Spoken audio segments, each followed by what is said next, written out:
welcome to my channel.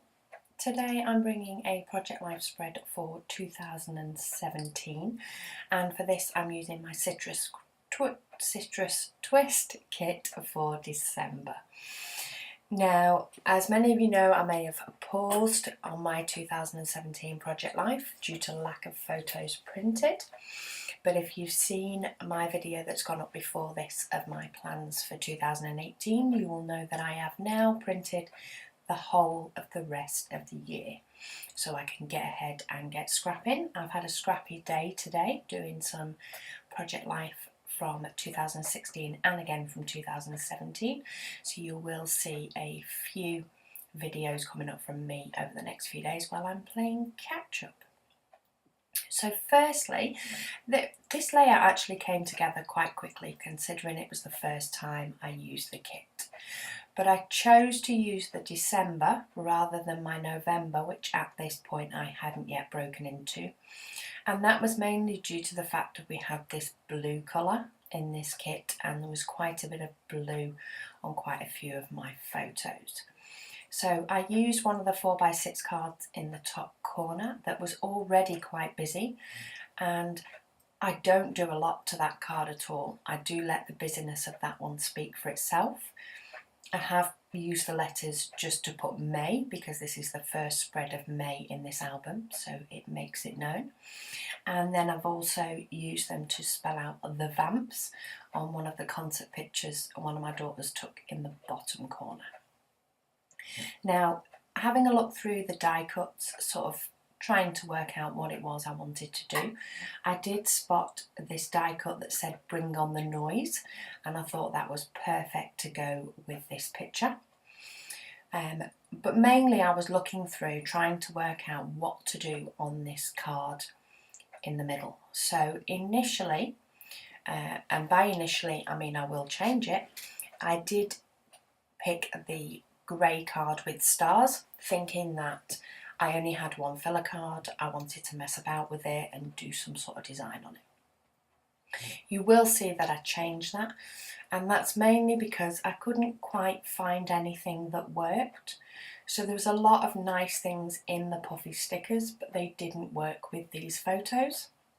So while I was going through the die cuts, I did find another couple of bits. I found a "Needs a Makeover" arrow, which I thought was perfect for the picture of us redoing the fences and painting the fence posts in our garden.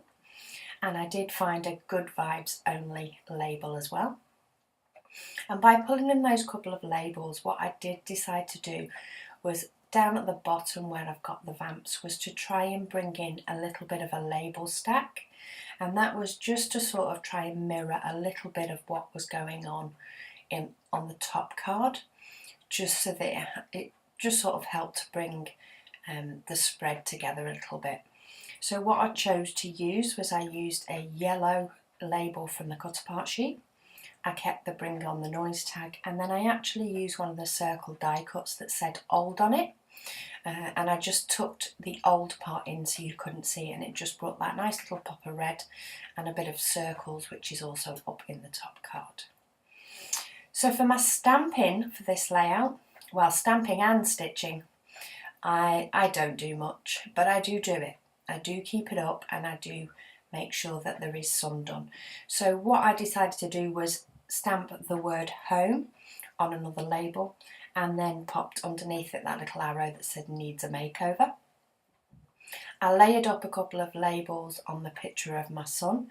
One's a plain blue one so that I can write on that, and the other one was, as I said, the one that said "Good Vibes Only." And I did add a note up on the picture of my daughter holding our last old £5 note on the last day that it could be used in shops before it no longer became tender there and you could just take it into the banks instead. This is the point where I decided to change the card in the middle. I decided to pick a card that already basically had the work done for me. I felt like the layout wasn't needing a big embellishment type cluster on that card anymore, and actually this plain and simple saying worked a lot better. So I just stuck a smiley face on the bottom of that, and then I'm going to start adhering all the pieces in all their relevant places, and then I will get the journaling on. So yeah, for the first time that I used this kit, this layout did come together quite quickly. In fact, I struggled with the second layout I did with this kit more than I did the first, which makes a little bit of a change. But I'm going to line all those labels up and cut off all the pieces now. And then I do go to use another stamp in a bit. It did turn into a little bit of a fail, but I did manage to rescue it. I also tried to see about putting a label on the picture up in the top corner, which is just a screenshot of an inky quill scrap stream that I was watching, but I couldn't quite find a place that worked for the label, and I thought it probably speaks for itself, the photo anyway. So yeah, I'd spotted in the stamp set in this December kit that we actually had a 2017, and I went to stamp it. It's an outline of 2017, and I went to stamp it next to May. I thought that would be perfect.